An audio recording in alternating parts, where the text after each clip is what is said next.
Hello students, हम MSc final botany में biotechnology के पेपर में रिकॉम्बिनेंट डीएनए टेक्नोलॉजी को स्टडी कर रहे थे और इसमें हमने डिजायर्ड डीएनए को किस तरह बनाते हैं ये हम पढ़ रहे थे। तो preparation of desired DNA from messenger RNA हम डिस्कस कर चुके थे। रिवर्स ट्रांसक्रिप्टेज एंजाइम की आवश्यकता होती है उसके अंदर, लेकिन यहाँ हम पढ़ रहे हैं, कल हमने डिस्कस किया था केमिकली इसको किस तरह सिंथेसाइज किया जाता है। तो हमने कल आपको बताया था एक ऑटोमेटेड जीन मशीन के अंदर न्यूक्लियोटाइड्स का सीक्वेंस यदि हमें पता है तो हम उनको डालते हैं। कुछ केमिकल्स रिएजेंट्स को इसके अंदर डाला जाता है जीन मशीन में, जो हमने कल 10 कंटेनर्स वाला बताया था, अभी भी बताएंगे हम आपको। तो उस ऑटोमेटेड जीन मशीन के अंदर हमें न्यूक्लियोटाइड्स को डालना है। कौन सा न्यूक्लियोटाइड्स डालने होंगे? हम उसी सीक्वेंस में उन्हें जोड़ेंगे जो हमारी टारगेट प्रोटीन थी। प्रोटीन से डिड्यूस करके हम एमिनो एसिड सीक्वेंस निकालते हैं। एमिनो एसिड सीक्वेंस को डिड्यूस करके हम क्या निकालते हैं? मैसेंजर आरएनए का निकालते हैं। मैसेंजर आरएनए के जो न्यूक्लियोटाइड्स हैं वो निकालते हैं। मैसेंजर आरएनए से हम उसके क्या निकाल सकते हैं? कॉम्प्लीमेंट्री बेस पेयर निकाल सकते हैं, यानी डीएनए सीक्वेंस हम निकाल सकते हैं। तो डीएनए सीक्वेंस भी यहाँ पर डीएनए सीक्वेंस यदि हमें पता है तो हम उसी प्रकार के न्यूक्लियोटाइड उसी क्रम में यानी उसी सीरियल में हम इनमें के अंदर डालेंगे। कुछ क्योंकि हमें बहुत सारी चीजें एक साथ डालनी होती हैं, कुछ साइड रिएक्शंस ना हो, इसलिए न्यूक्लियोटाइड्स को जो है वो किस फॉर्म में डाला जाता है? फॉस्फोरेडामाइड फॉर्म में डाला जाता है। ठीक है, तो ये जो डीएनए सिंथेसिस है, DNA strand is synthesized from free nucleotide without the aid of template strand and DNA polymerase enzyme. DNA polymerase enzyme की जरूरत नहीं है, प्लस टेम्पलेट की जरूरत यहाँ पर नहीं है। तो फिर कैसे डलेगा? सिंथेसाइजर कॉलम जो हमने कल जीन मशीन में आपको बताया था, अभी फिर बताएंगे कि सिंथेसाइजर कॉलम के अंदर साइड रिएक्शंस को प्रिवेंट करने के लिए फॉस्फोरेडामाइड फॉर्म के अंदर हमें न्यूक्लियोटाइड्स को डालना होता है, पंप करना होता है, इसलिए इस मेथड को हम कहते हैं फॉस्फोरेडामाइड मेथड। अब इसमें है क्या कि हम इसमें फॉस्फोरेडामाइड जो है वो फॉर्म में क्यों डालते हैं? क्योंकि एक न्यूक्लियोटाइड से दूसरा न्यूक्लियोटाइड जुड़ेगा तो वो वही न्यूक्लियोटाइड जुड़े जो हम पंप करेंगे। सेकेंड न्यूक्लियोटाइड, शुरू में कई सारे न्यूक्लियोटाइड्स होंगे लेकिन हम उसको एक ही न्यूक्लियोटाइड रहने देंगे, स्टार्टिंग कॉम्प्लेक्स बनाएंगे, देन उसमें हम वही न्यूक्लियोटाइड जोड़ेंगे जो हमारा नेक्स्ट न्यूक्लियोटाइड है सीक्वेंस का। ठीक है, डीएनए सीक्वेंस का जो है, तो उसमें कहीं दूसरा न्यूक्लियोटाइड एक्स्ट्रा न्यूक्लियोटाइड ना जुड़ जाए जो हम नहीं चाहते हैं। उनको प्रिवेंट करने के लिए हमें उनके ग्रुप्स को, जो फ्री एंड्स हैं, उनको प्रोटेक्ट करना होता है। तो फ्री एंड्स को प्रोटेक्ट करने के लिए वहां पर डीएमटी ग्रुप जोड़ा जाता है, डाई मिथॉक्सी ट्राइटाइल ग्रुप को इंट्रोड्यूस किया जाता है। और फॉस्फेट ग्रुप भी जो फ्री रहता है, फॉस्फेट से जो लगा हुआ रहता है वो भी फ्री होता है, तो वहां भी कोई चीज जुड़ सकती है, उसको भी प्रिवेंट करना होता है, प्रोटेक्ट करना होता है। तो डाई आइसोप्रोपाइलामाइन DIP जिसे हम कहते हैं वो ग्रुप जोड़ा जाता है। तो इसलिए ये जो केमिकली प्रोटेक्टेड न्यूक्लियोटाइड है उसे हम कहते हैं फॉस्फोरेडामाइड फॉर्म न्यूक्लियोटाइड। ठीक है, अब यहाँ देखिए ये किस तरह का फॉर्म है। ये डीएमटी ग्रुप यहाँ लगा है, इसके 5th कार्बन पे न्यूक्लियोटाइड है जहां पर ये नाइट्रोजन बेस है और ये पेंटोस शुगर देन फॉस्फेट। ठीक है, ये न्यूक्लियोटाइड, इसके 5th कार्बन पर क्या लगता है? यहाँ देखिए ये फ्री होता है क्योंकि दूसरा न्यूक्लियोटाइड इस पर जुड़ना है। ठीक है, ये फर्स्ट न्यूक्लियोटाइड है, यहाँ पर सेकेंड न्यूक्लियोटाइड जुड़ना है, तो ये हम वही जोड़ेंगे जो हमें सीक्वेंस के अंदर दूसरा न्यूक्लियोटाइड है। तो हमें पहले इसको प्रोटेक्ट करना पड़ेगा, तो यहाँ पर डीएमटी ग्रुप को जोड़ा जाता है, मतलब पहले उसमें ही इस फॉर्म में ही इसको रखा जाएगा। दूसरा, इसका जो फॉस्फेट ग्रुप है यहाँ, ये भी इससे लगा हुआ भी ये फ्री रहेगा, यहाँ भी कुछ और जुड़ सकता है, इसलिए इसको DIP ग्रुप से जोड़ दिया जाता है। तो ये फॉस्फोरेडामाइड फॉर्म जो है इस फॉर्म के अंदर न्यूक्लियोटाइड्स को जोड़ा जाता है। केमिकल सिंथेसिस से पहले हमने कल आपको बता दिया था कि जो न्यूक्लियोटाइड्स का जो हम डिडक्शन कैसे कर लेते हैं। डिडक्शन मतलब टारगेट प्रोटीन से पहले अमीनो एसिड को डिड्यूस करना, अमीनो एसिड्स के सीक्वेंस से मैसेंजर आरएनए निकालना, देन मैसेंजर आरएनए से डीएनए का सीक्वेंस निकालना। उस तरीके से हम इसको निकाल लेते हैं। अब हम यहाँ पर इसका सबसे पहले जीन मशीन को हम आपका कल डिस्कस किया था, थोड़ा सा मैं आपको बता देती हूँ क्या है। जीन मशीन है, ये ऑटोमेटेड जीन मशीन है, पार्ट्स ऑफ जीन मशीन ये लिखा हुआ है। देखिए यहाँ पर 10 कंटेनर्स हैं जो एक पाइप से जुड़े हुए हैं एक दूसरे से। ठीक है, और एक ये सिंथेसाइजर कॉलम है, इसमें कंट्रोल्ड जो है ग्लास बीड्स होते हैं, सीपीजी पाया जाता है, इसमें ग्लास बीड्स पाए जाते हैं इसके अंदर। और ये दोनों के बीच में, कंटेनर्स और सिंथेसाइजर कॉलम के बीच में पंप होता है, क्योंकि हमें पंप से ही इन सबको पंप करना होता है। न्यूक्लियोटाइड को पंप करेंगे, बीच बीच में रिएजेंट्स को पंप करेंगे, तो और इन सबको रिएक्शन ठीक से हो रही है कि नहीं, हम स्पेक्ट्रोफोटोमीटर की सहायता से इसको देखते रहते हैं। देन इसको हम कंप्यूटर में भी इसकी स्टडी करते हैं, और इन सबकी वैल्यू जो है वो इसके अंदर पुट की जाती है, तो कंप्यूटर से हम उसकी जो है वो सारी जानकारी बाद में ले सकते हैं। तो कंप्यूटर भी इससे जुड़ा हुआ होता है। तो क्या हुआ, ये 10 कंटेनर्स हुए, इनके अंदर हम अलग अलग चीजें डालेंगे। अलग अलग चीजें कब डालेंगे, एक एक चीज हम सीरियली डालेंगे। इसके हमें एक न्यूक्लियोटाइड डालना है, फिर उसके बाद हमें उनको वॉश आउट करना है, पूरा वही स्टार्टिंग कॉम्प्लेक्स बनाएंगे। तो ये हम नेक्स्ट उसमें देखेंगे। ये पार्ट ऑफ जीन मशीन है, ये मैं आपको कल बता चुकी हूँ। तो सबसे पहले जो इसका स्टेप्स हैं इसके, वो क्या है कि फर्स्ट न्यूक्लियोटाइड जो है वो स्पेसर मॉलिक्यूल से जुड़ता है। यहाँ हम दिखाते हैं, देखिए इस वाले इसके अंदर हमने पूरे इसको बनाया है कि फर्स्ट न्यूक्लियोटाइड से सेकेंड न्यूक्लियोटाइड किस तरीके से जुड़ेगा। यहाँ देखिए ये फॉस्फेटामाइड फॉर्म है, NB1 मतलब नाइट्रोजन बेस नंबर 1, ठीक है, ये नाइट्रोजन बेस नंबर 1 है। इससे सेकेंड न्यूक्लियोटाइड कहाँ जुड़ेगा, यहाँ जुड़ेगा। ये 5th कार्बन हो गया इसका, और DMT से ये DMT जो लगाया हुआ है हमने, इसको अभी ब्लॉक कर रखा है, इस जो फ्री एंड था उसको ब्लॉक कर रखा है, वो हटेगा तब जाके यहाँ दूसरा न्यूक्लियोटाइड जुड़ेगा। लेकिन उसको हमें हटाना नहीं है। कब तक नहीं हटाना, जब तक हम दूसरे न्यूक्लियोटाइड को वहां पंप नहीं करते। तो यहाँ देखिए आप, ये जो DMT है, ये जो फॉस्फेटामाइड फॉर्म है, इसमें देखिए 5वें कार्बन पर DMT है और फॉस्फेट पर DIP ग्रुप लगा। सबसे पहले ये स्पेसर मॉलिक्यूल से जुड़ता है, तो फॉस्फेट ग्रुप जो है यहाँ पर एक स्पेसर मॉलिक्यूल से जुड़ जाता है। देखिए ये वाला हो गया, ये ऐसा जैसा ही है। यहाँ अंदर क्या हुआ है, फॉस्फेट ग्रुप जो है DIP निकल गया, और यहाँ क्या जुड़ गया है, स्पेसर मॉलिक्यूल एक जुड़ गया है। स्पेसर मॉलिक्यूल जो है वो CPG बीड से जुड़ता है, जो ग्लास बीड्स हैं उनसे जुड़ता है। और यहाँ देखिए ये स्पेसर मॉलिक्यूल है, ये ग्लास बीड है, बाकी ये ऐसा का ऐसा है। नाइट्रोजन बेस नंबर 1 DMT ये फ्री नहीं हुआ है। अभी कब फ्री होगा ये, जबकि न्यूक्लियोटाइड दूसरा न्यूक्लियोटाइड जुड़ने वाला होगा।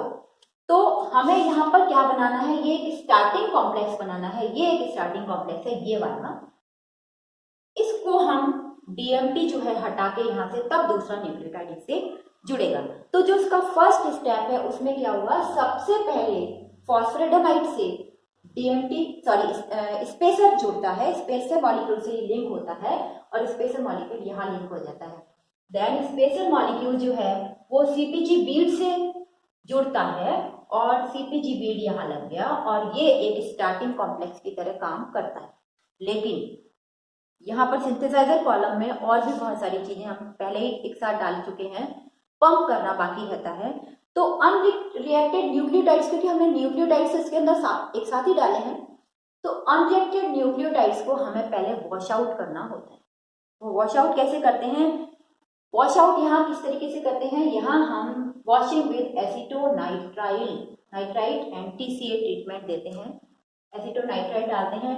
TCA ट्रीटमेंट तो हम DMT को हटाने के लिए करते हैं, यहाँ पर हम एसीटोनाइट्राइट डालते हैं। और जब भी एसीटोनाइट्राइट को हम पंप करते हैं, दूसरी चीजें वॉश हो जाती हैं, जो हमें चाहिए केवल वही रह जाता है। और इसके बाद एसीटोनाइट्राइल से वॉश करने के बाद हम आर्गन से भी इसको वॉश करते हैं, आर्गन को पंप किया जाता है इससे, जिससे क्या होता है कि केवल और केवल ये स्टार्टिंग कॉम्प्लेक्स यहाँ पे बचता है। ठीक है, स्टार्टिंग कॉम्प्लेक्स जो है केवल अकेला ही यहाँ एग्जिस्ट करता है इस मशीन के अंदर। देन यहाँ देखिए आप एसीटोनाइट्राइल। नेक्स्ट, इस स्टार्टिंग कॉम्प्लेक्स के बनने के बाद इसके थर्ड स्टेप में क्या आता है, हम TCA ट्रीटमेंट देते हैं इसमें। TCA ट्रीटमेंट से क्या होता है कि ये जो DMT है अब हमें यहाँ से हटाना है, क्योंकि हमारा सेकेंड न्यूक्लियोटाइड हमने इसको पंप भी करना है साथ। तो ये DMT ग्रुप को हटाने के लिए TCA ट्रीटमेंट दिया जाता है, और जिससे ये DMT यहाँ से हटकर OH फ्री हो गया। इसके साथ ही क्या करते हैं कि सेकेंड न्यूक्लियोटाइड को देखिए, ये सेकेंड न्यूक्लियोटाइड है NB2, ये हमने रेड से बनाया है, नाइट्रोजन बेस नंबर 2 है, ये देखिए नाइट्रोजन बेस नंबर 2 है, ये नाइट्रोजन बेस नंबर 2 है, इस दूसरा न्यूक्लियोटाइड है और इसमें DMT कहाँ लगा है, यहाँ। इसको भी प्रोटेक्ट करना है तो इसमें भी DMT लगा, वो वैसा ही है जैसा पहला न्यूक्लियोटाइड था। यहाँ हम टेट्राजोल देकर इसको पहले एक्टिवेट करते हैं, तो टेट्राजोल को पंप किया जाता है। जब भी कोई चीज पंप करते हैं, पहले हमने यहाँ पर ये वॉश आउट करके DMT निकाल लिया, इसी बीच में DMT को रिलीज कर लिया TCA ट्रीटमेंट देकर, ये फर्स्ट न्यूक्लियोटाइड जो है वो फ्री है, अब वहां पर अकेला है, ठीक है। देन सेकेंड न्यूक्लियोटाइड को हम उसके अंदर पंप करते हैं जीन मशीन के अंदर और टेट्राजोल से एक्टिवेट करते हैं। तो टेट्राजोल से एक्टिवेट करने के बाद ये NB2 जो है ये एक्टिवेट हो गया न्यूक्लियोटाइड, लेकिन इसका DMT लगा हुआ है। फिफ्थ OH ग्रुप, फिफ्थ जो ग्रुप है इसका फिफ्थ एंड जो है वो फ्री नहीं है, DMT इस पर ब्लॉक कर रखा है इसने, ठीक है। ये जो है देखिए आप सेकेंड न्यूक्लियोटाइड, ये first nucleotide and second nucleotide, ये अब जुड़ेंगे तो क्या बनाएंगे, फॉस्फोडाइस्टर बॉन्ड बनना चाहिए यहाँ पर। तो हमने यहाँ पर TCA ट्रीटमेंट देकर DMT यहाँ हटा दिया पहले न्यूक्लियोटाइड का, ठीक है। सेकेंड न्यूक्लियोटाइड का ये बना हुआ है, तो इस रिएक्शन में देखिए सेकेंड न्यूक्लियोटाइड देन ये फर्स्ट न्यूक्लियोटाइड, और ये स्थिति क्या आती है देखिए, ये फर्स्ट न्यूक्लियोटाइड है NB1 नाइट्रोजन बेस नंबर 1, इसके फिफ्थ ग्रुप पर DMT हट गया था वहां से और क्या लग गया है, सेकेंड न्यूक्लियोटाइड ने फॉस्फोडाइस्टर बॉन्ड बना लिया है, इसके फॉस्फेट ग्रुप से ही ये लगा है, तो ये फॉस्फोडाइस्टर बॉन्ड यहाँ पर बन गया। अब ये फर्स्ट और सेकेंड न्यूक्लियोटाइड जब बन जाते हैं, इसका मतलब यहाँ पर क्या होगी, फॉस्फोडाइस्टर बॉन्ड बन गई। इस स्थिति में हम इसमें एसिटिक एनहाइड्राइड एंड डाइमिथॉक्सी एमिनोपाइरिडीन का यूज करते हैं, पंप करते हैं किसमें, जीन मशीन के अंदर, और जिससे क्या होता है एसिटिक ग्रुप जो है वो इस पर, एसिटाइल ग्रुप जो है इस पर लग जाता है, इसकी कॉलम की इसकी वॉशिंग होती है। पहले हमने फर्स्ट और सेकेंड न्यूक्लियोटाइड को जोड़कर फॉस्फोडाइस्टर बॉन्ड को बनाकर इसके अंदर वापस एसिटोनाइट्राइल को पंप करते हैं, जिससे केवल ये दो न्यूक्लियोटाइड रह जाते हैं। कौन से, ये वाले दोनों, फर्स्ट न्यूक्लियोटाइड से सेकेंड न्यूक्लियोटाइड जुड़ा हुआ लेकिन इसका DMT लगा हुआ है, तो यहाँ पर अभी थर्ड न्यूक्लियोटाइड नहीं लगा है, कोई और लगने भी नहीं देना है, नॉन न्यूक्लियोटाइड को हमें इसमें जोड़ना है, इसलिए यहाँ DMT को अभी रखा हुआ है, ठीक है। तो हमें इसका DMT हम कब निकालेंगे, वापस जो है वो वही चीज TCA ट्रीटमेंट देकर, लेकिन बाकी चीजों को अनरिएक्टेड न्यूक्लियोटाइड्स को वॉश करने के लिए हम वही एसिटोनाइट्राइल को यूज करेंगे, एसिटोनाइट्राइल को पंप करेंगे पूरी मशीन में, देन आर्गन को पंप करेंगे एसिटोनाइट्राइल को भी वॉश आउट करने के लिए, तो केवल ये दो न्यूक्लियोटाइड यहाँ बचेंगे। अब इसमें चेन इलॉन्गेशन करनी है, ठीक है।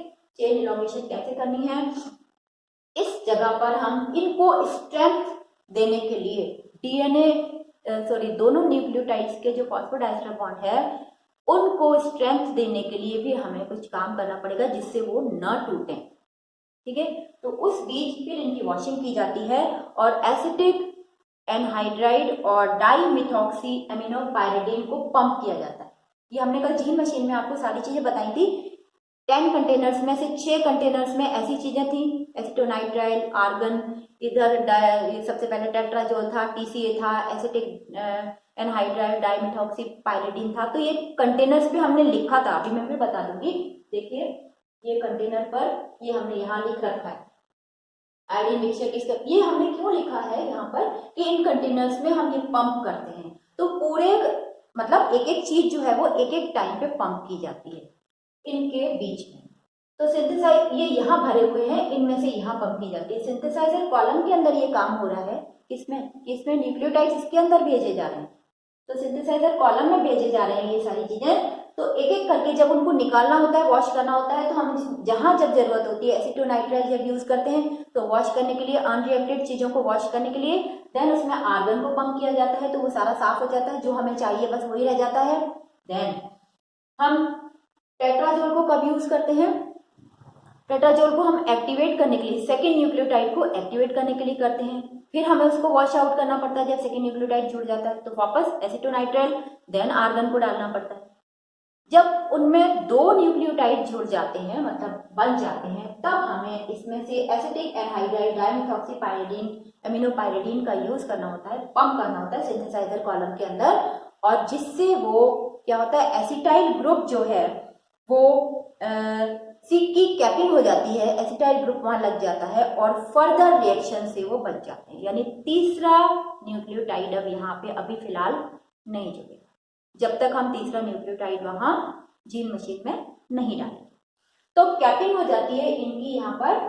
तो इस तरीके से जो जीन मशीन में मैंने आपको बताया कि यहाँ पर हो जाती है, देखिए capping of unreacted first nucleotide की कैपिंग हो जाती है, जिससे क्या हो जाता है कि ये बंद हो जाता है।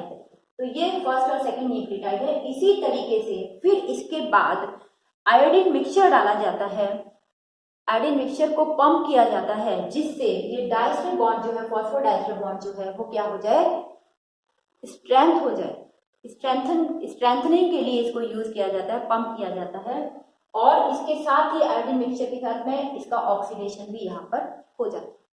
ठीक है, तो ये स्ट्रेंथ हो जाता है, मतलब बिल्कुल कहना चाहिए कि बॉन्ड टूटने वाला अब ये नहीं है। इस ऑक्सीडेशन के होने के बाद ये पूरा तैयार है कि ये दो न्यूक्लियोटाइड की इसमें एक लड़ी बन गई। इसी तरीके से ये साइकिल्स जो है 4 to 8 ये जो स्टेप्स इसके जो हमने बताए हैं अभी तक, ये स्टेप्स यहाँ पर हमारे लिखे हुए हैं। नेक्स्ट उसमें थर्ड स्टेप ये आया, टीसीए पंप किया जाता है फॉस्फोडाइस्टर बॉन्ड को करने के लिए, देन एसीटोनाइट्राइल पंप किया जाता है, column to remove DMT and TCA. ये हम स्टेप्स यदि पढ़े तो हम बिल्कुल उसी तरीके से, हमने 2 स्टेप आपको बता दिए। तीसरा स्टेप देखिए, TCA is pump into column to release DMT. उधर डीएमटी को रिलीज करने के लिए टीसीए यूज किया जाता है इसके अंदर, जैसे हमने बताया था यहाँ डीएमटी को यूज करने के लिए टीसीए ट्रीटमेंट दिया जाता है। ये तीसरा स्टेप है। देखिए ये जैसा हमने यहाँ बनाया है, आपको बताया है, बिल्कुल हमने यहाँ इसको इसी तरीके से लिखा हुआ है। तो इस डीएमटी को रिलीज करने को कहते हैं डीट्राइटाइलेशन। ठीक है, डीएमटी को रिलीज करना होता है फर्स्ट न्यूक्लियोटाइड से, तब जाके वो सेकंड न्यूक्लियोटाइड जुड़ता है। It provides free fifth OH group of the chain और द चेन एलोंगेशन, क्योंकि फिफ्थ OH ग्रुप नहीं होगा तो उसमें सेकंड न्यूक्लियोटाइड नहीं जुड़ेगा और चेन एलोंगेशन नहीं। देन क्या करते हैं, वापस हमने बताया कि जब वो न्यूक्लियोटाइड मतलब डीएमटी को रिलीज किया, अनरिएक्टेड चीजों को निकालने के लिए एसीटोनाइट्राइल डालेंगे, देन आर्गन डालेंगे। तो acetonitrile is pumped into column to remove DMT and TCA, then acetonitrile is washed out of the column by passing argon। तो एसीटोनाइट्राइल के बाद हमें आर्गन को पास करना ही होता है। देन हम इनको एस्टिमेट भी कर सकते हैं स्पेक्ट्रोफोटोमेट्रिकली। स्पेक्ट्रोफोटोमीटर हमारा लगा हुआ है, उसको हम देख सकते हैं। हमारा कंप्यूटर भी लगा हुआ है, तो हम जो प्रोग्राम उसका है वो सारा देख भी सकते हैं। देन टेट्राजोल हम इसको पंप करते हैं लास्ट में। तो टेट्राजोल क्या करता है, it provide phosphodiester bond, activate करता है, फॉर्म ए कोवेलेंट बॉन्ड, कोवेलेंट बॉन्ड बनाता है कि इसमें फॉस्फोडाइस्टर बॉन्ड बनता है दोनों के अंदर, और इसको हम कहते हैं टेट्राजोल क्या करता है, जो सेकेंड न्यूक्लियोटाइड है उसको एक्टिवेट करता है और जुड़ने के लिए तैयार करता है, फॉस्फोडाइस्टर बॉन्ड बनाने के लिए, कोवेलेंट बॉन्ड बनाने के लिए उसको तैयार करता है, तो इसलिए उसको कहते हैं एक्टिवेटर। ये हम आपको डायग्राम में बता चुके हैं। फिर जो अनइनकॉर्पोरेटेड फॉस्फोरेटामाइड है, इनको वापस रिमूव किया जाता है। जो अनरिएक्टेड फॉस्फोरेटामाइड है उनको रिमूव किससे करते हैं, वही एसीटोनाइट्राइल से, देन आर्गन से। तो हर बार हमको एसीटोनाइट्राइल और आर्गन पास करनी होती है, जिससे अनरिएक्टेड चीजें वहां से खत्म हो जाए, निकल जाए। फिर हमने क्या किया, एसिटिक एनहाइड्राइड एंड डाइमिथॉक्सी एमिनोपाइरिडीन यूज करते हैं। वो किस लिए काम में आती है, कैपिंग के लिए काम में आती है। पंप्ड इनटू कॉलम, तो क्या होता है, तो fifth OH group of previous nucleotide पर ये जुड़ जाती है। जैसे हमने बताया आपको, एसिटाइल ग्रुप क्या करता है, फर्दर रिएक्शन को प्रिवेंट करता है। फर्स्ट न्यूक्लियोटाइड से अब कुछ भी नहीं जुड़ सकता है, इसलिए उसकी कैपिंग करनी जरूरी होती है।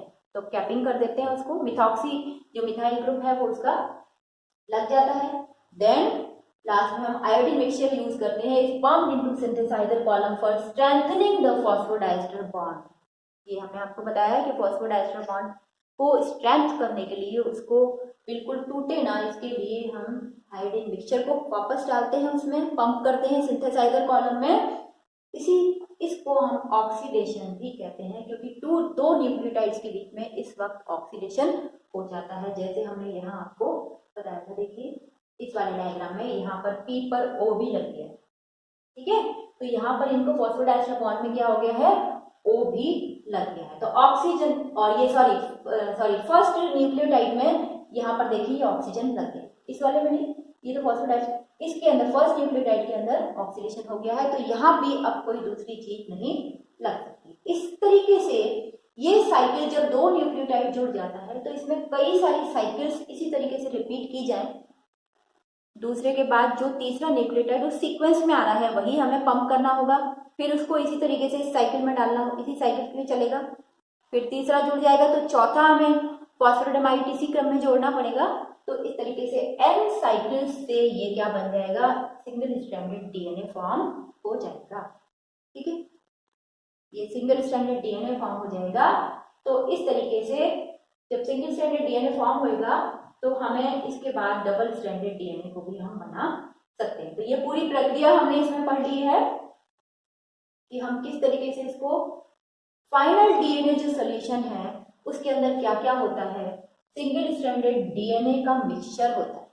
फाइनल जब हम देखते हैं तो सिंगल स्ट्रैंडेड डीएनए का मिक्सचर होता है, क्योंकि हम इस तरीके से कई सारे डीएनए उसके अंदर फॉर्म कर लेते हैं, छोटे छोटे टुकड़ों में डीएनए फॉर्म होता है, फिर हम उसको उस क्रम में असेंबल करते हैं। तो they differ in their length, उनकी लेंथ भी अलग अलग होती है, क्योंकि हमें शुरू में ही हम बड़ा डीएनए एक साथ नहीं बना सकते हैं। 60 to 80 बेसिस का एक फ्रेगमेंट हम बना सकते हैं एक साथ, तो 60 to 80 साइकिल चलेंगी उसमें। ये देखिए आप, n साइकिल्स का मतलब 60 to 80 साइकिल चलेंगी और 60 to 80 बेसिस का एक डीएनए का फ्रेगमेंट बनेगा, और फिर उन फ्रेगमेंट्स को हम जोड़ेंगे T4 डीएनए लाइगेज के थ्रू। फिर हम असेंबलिंग करते हैं इसकी।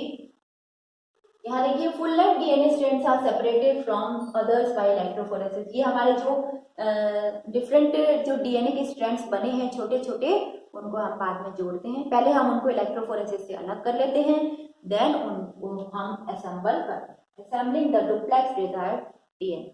अब ये कैसे होते हैं, इसमें देखिए आप 60 to 80 बेसिस में हमें सिंथेसाइज करने होते हैं फ्री न्यूक्लियोटाइड से। Each DNA strand has two overlapping sequence, one of its either side। यहाँ हम देखेंगे इसके डायग्राम के अंदर, देखिए ये जो हमारा है ये है, देखिए एक स्ट्रैंड, ये दूसरा, तीसरा, चौथा, पांचवा, छठा, ऐसे हमारे ये स्ट्रैंड है।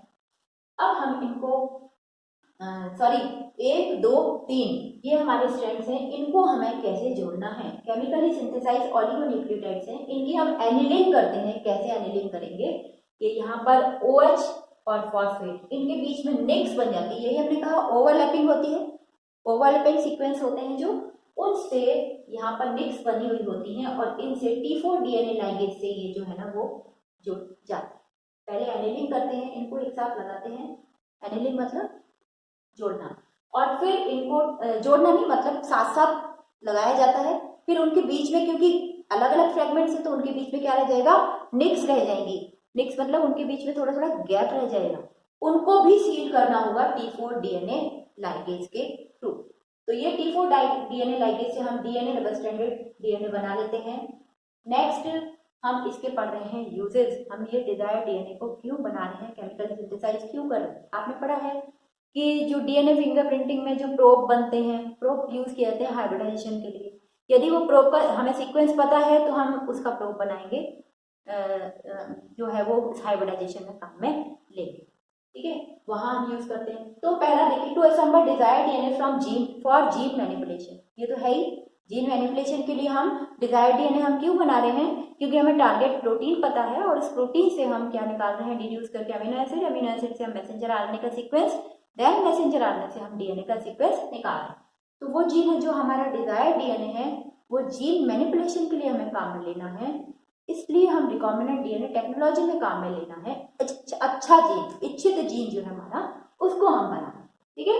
तो जीन मैनिपुलेशन में काम में लेते हैं। सेकेंड है to make primer useful in the DNA synthesis by reverse transcription and polymerase chain reaction. हम पीसीआर के अंदर भी इनको हम यूज करते हैं, क्योंकि हमें जीन एम्प्लीफिकेशन में प्राइमर्स की आवश्यकता होती है, तो हमें प्राइमर बनाने होते हैं, तो वो इसी के थ्रू हम बनाते हैं। To make hybridization probes, hybridization probes इसमें डीएनए फिंगरप्रिंटिंग में जो काम में लेते हैं, और भी चीजों में हम काम में लेते हैं। तो ये जैसे आपकी जो डिजीज कॉजिंग जीन है उनको स्टडी करने के लिए जब लेते हैं, उनको डिजीज कॉजिंग जीन को मैनिपुलेट करने के लिए लेते हैं, दूसरा जीन डालते हैं, उसके लिए हाइब्रिडाइजेशन प्रोब्स की आवश्यकता होती है। To make template stand so as to amplify DNA by PCR, PCR में हम इसको यूज करके डीएनए टेम्पलेट स्टैंड बनाते हैं। डीएनए टेम्पलेट स्टैंड की जरूरत होती है, तो उसको बनाने के लिए पीसीआर में जो डीएनए टेम्पलेट स्टैंड की जरूरत होती है उसको बनाने के लिए भी हम इसको यूज करते हैं। To make adapters and linkers, adapters and linkers बनाने के लिए भी, म्यूटेशन में भी स्पेसिफिक म्यूटेशन जो साइट्स हैं उनको इंड्यूस करने के लिए भी हम इसका यूज करते हैं, इस टेक्निक का यूज करते हैं। केमिकल सिंथेसिस हम कर सकते हैं, और ये आपने कल आपको बताया था, एचजी खुराना ने इसको एट ऑल हम कह सकते हैं, उसके कलीग्स ने मिलकर 1972 में इसको सबसे पहले केमिकली सिंथेसाइज किया था, और एलेनाइन जो है वो के लिए इसका वो बनाया था, डीएनए बनाया था, हमने कल आपको बताया था ये। और इस डीएनए के सिंथेसिस करने के कारण इनको फर्स्ट टाइम इन्होंने किया था, इसलिए इनको नोबेल प्राइज भी मिला था। तो आज हमने इसको केमिकली सिंथेसाइज कैसे करते हैं, जीन मशीन में डाल के डिफरेंट रिएजेंट्स इसमें डाले जाते हैं। न्यूक्लियोटाइड्स को इम्पॉर्टेंट बात फॉस्फोरेटामाइड फॉर्म में डाला जाता है। फॉस्फोरेटामाइड फॉर्म मतलब एक तरफ फिफ्थ जो ग्रुप है वो फ्री नहीं होना चाहिए, डीएमटी उस पर लगाते हैं, डाइमेथॉक्सीपाइरिडीन जो ग्रुप है वो लगाते हैं, और फिर उसको डीएमटी को हटाते हैं जब सेकेंड न्यूक्लियोटाइड जोड़ते हैं। इधर जो फॉस्फेट है उस पर भी हमारा क्या लगा होता है, डीआईपी ग्रुप लगा हुआ होता है, तो वो फॉर्म कहलाती है फॉस्फोरेटामाइड फॉर्म। न्यूक्लियोटाइड्स को सिंपल न्यूक्लियोटाइड फॉर्म में नहीं डालते हैं। इसी तरीके से बहुत सारे रिएजेंट्स यूज किए जाते हैं, तब जाके ये केमिकली सिंथेसाइज किया जाता है। तो आज हमने इसकी केमिकल सिंथेसिस पढ़ ली है, इसकी यूज पढ़ ली है। नेक्स्ट टाइम पे हम नेक्स्ट टॉपिक लेंगे। Thank you.